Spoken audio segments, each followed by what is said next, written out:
difícil da gente aceitar, né? Que na época que a gente vive, a gente agora tá tendo bombardeio, civil morrendo e a gente tá tentando entender essa questão política, geopolítica ou de ego. Tem tanta, assim, a gente vai dar uma pesquisada, a gente consegue perceber que tem muitos porquês. Mas razão mesmo, né? Razão não existe na guerra, né? Então a gente tem que entender a sua opinião sobre isso. Se o Putin tá errado, os Estados Unidos tá errado, a Ucrânia tá errado, a OTAN tá errado.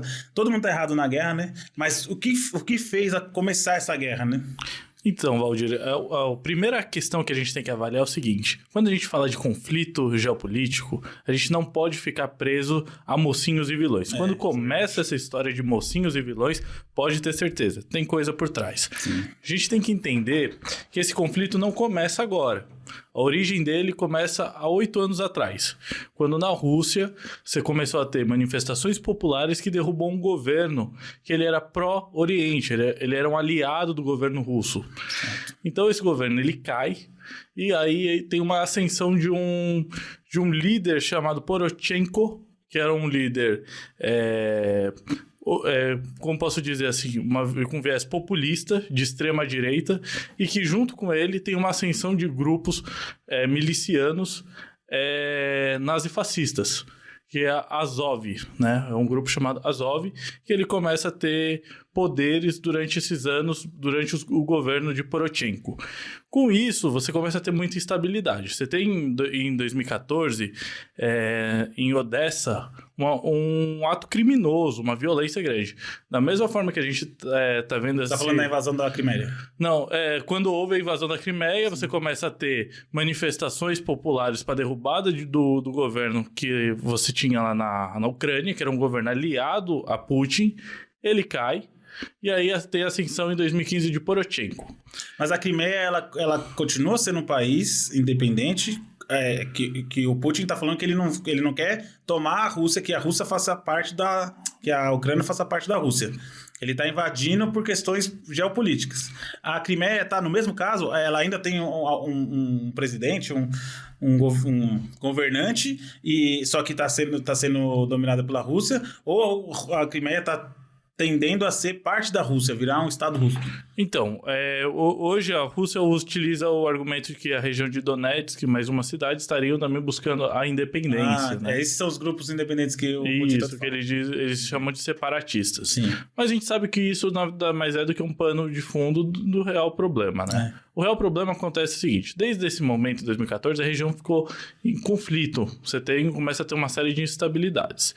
Com o fim do governo Poroshenko, surge o governo do presidente atual, que ele era um comediante, ele vem dessa apolítica, desse sentimento e ascensão que teve no mundo de ser contra a política. Então ele era um comediante, uma espécie de Danilo Gentili, e ele chega ao poder. Realmente ele não é nazista, como algumas pessoas, às vezes você vê nas redes sociais a desinformação misturando. Porém, ele foi complacente com essa escalada nazista que ocorreu na Ucrânia. Hoje você tem um partido nazista na Ucrânia. Tem um partido oficial nazista. Oficialmente nazista, utiliza o estigma nazista, que sauda Hitler, sauda o discurso. Público? Público. Teve 3% dos votos na eleição. Nossa, 3% dos votos. Não conseguiu fazer uma cadeira. Pra quem acha que conversar sobre nazismo no Brasil hoje é maluquice, olha aí, a prova que não. Tem que tomar cuidado, cara. E os partidos comunistas estão proibidos desde 2015. Então, assim, você tem algumas características. Você não pode dizer que o Estado ucraniano é um Estado nazista. Isso seria uma irresponsabilidade. Mas você tem algumas características de uma escalada nazista. Por isso que é um dos argumentos que o Putin utiliza, é o de retirar o nazismo na Ucrânia, né? Entendi. Isso aí ele está se baseando nos 3% de votos, em algumas características e principalmente nesse grupo paramilitar, que é um grupo miliciano, que teve poderes principalmente no governo Poroshenko, como fosse uma força de Essa parte que você está explicando agora eu não tinha entendido. Não tinha entendido por que ele estava batendo nessa tecla, batendo na tecla da OTAN, batendo na tecla da Ucrânia se alinhando com a Europa. Aí, e falava de nazismo, caramba, o que tá acontecendo? Agora eu consigo entender. Porque é uma grande... são importantes elementos que não são colocados em cena. Entendi. Justamente para você criar essa face de mocinhos e vilões. Sim. Então, quando você olha, por exemplo, esse massacre que teve em Odessa, que foi a invasão da Casa dos Sindicatos, pessoas comunistas foram queimados vivos. Nossa. Vivos. E isso foi divulgado na época. Porém, os países centrais, os países do Ocidente, não recriminaram, não foram avessos como que ocorreu hoje, agora com a invasão, que eu deixar bem claro, é inaceitável a invasão hoje contra a soberania de um país. Sim. Porém, é importante entender o que está por trás, o que ocorreu os elementos antes. Sim. De um tempo para cá, a OTAN tem aliciado, tem tentado cooptar a Ucrânia para aliança, né? Esse é o ponto que ele deixa mais claro. Esse é o ponto que ele bate mais, né? Isso, é o principal. Aí você fala assim, a Ucrânia tem soberania para aderir à OTAN. Só que é importante a gente entender o seguinte, qual o interesse dos Estados Unidos, que controla a OTAN, e dos países centrais... Aí é geopolítico a história. É geopolítico. Aí entra geopolítico. É criar confusão hoje num país que vem se tornando cada vez mais uma potência. A Rússia vem se recuperando desde o governo Putin como uma potência, porque você pega uma decadência com o fim da União Soviética, você tem um período de 10 anos muito ruim da Rússia, e você começa a ter uma ascensão novamente. Ela volta a ser uma força importante e ainda mais com uma aliança com a China, que é onde realmente está o gargalo. E depois a gente vai falar sobre a China, mas eu tenho a impressão que quem vai ganhar bastante comercialmente isso aí é a China. Totalmente, né? O pragmatismo chinês é impressionante. Sim. Você não vê um posicionamento mais firme do Xi Jinping. É claro que ele tá ao lado do Putin. Não tem como, né? São aliados, né? É evidente que ele é um aliado, mas ele não entra em cena. Ele não entra em cena. E o que ele já mandou recado, que se atacarem a Rússia ou a OTAN, terão respostas. Mas ele é um... Ele tá como o irmão mais velho, né? Só observando ali de longe. Exatamente. É o pragmatismo. O chinês é muito pragmático nessa questão. Sim.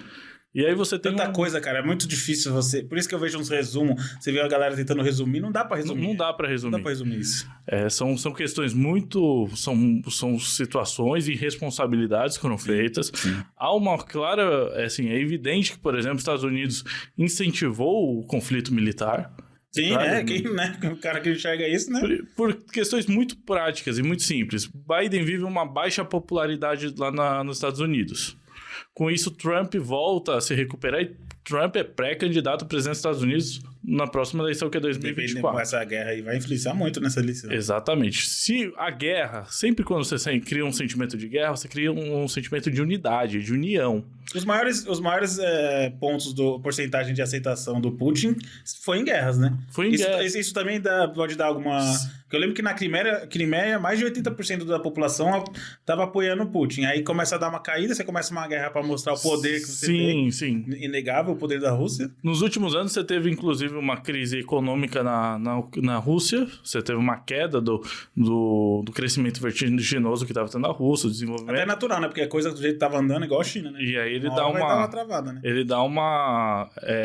ele começa a ter instabilidade, a oposição começa a ganhar um pouquinho mais de força, apesar de a gente saber que é reprimida, tem censura, tem uma série de mecanismos de repressão. Da Rússia, sim.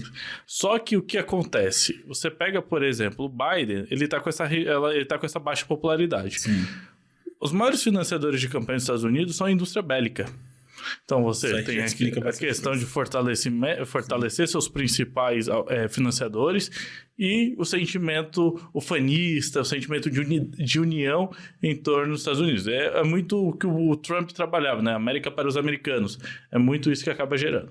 A gente sabe onde isso vai dar. E o resultado a gente sabe quem vai pagar a conta, né? Quem paga a conta é sempre civil. A gente já viu isso aí um monte de vezes. E viu uma tentativa no Brasil, inclusive. Exatamente. Mas fora essa questão, a Ucrânia é um território estratégico muito importante para defender a Rússia, né? Uma espécie de caminho mais longo que as tropas teriam que travar se a Ucrânia não virar aliada da OTAN.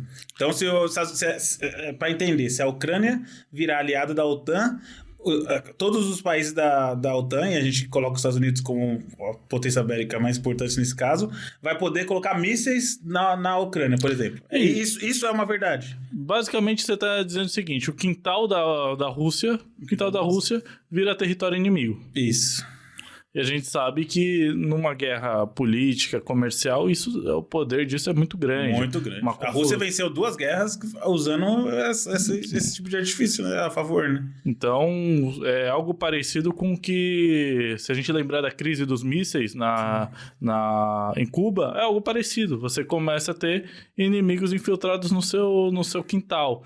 Isso gera problemas, gera instabilidade. E é tudo que um país que está querendo criar uma alternativa, que é a aliança Rússia e China nada mais é que uma grande alternativa aos Estados Unidos e a aliança ocidental, né, entre a Europa e Estados Unidos. Você começa a ter uma alternativa real de poder militar, poder econômico, que coloca em risco a soberania não, mas o poder dos Estados Unidos. Maior ainda, né?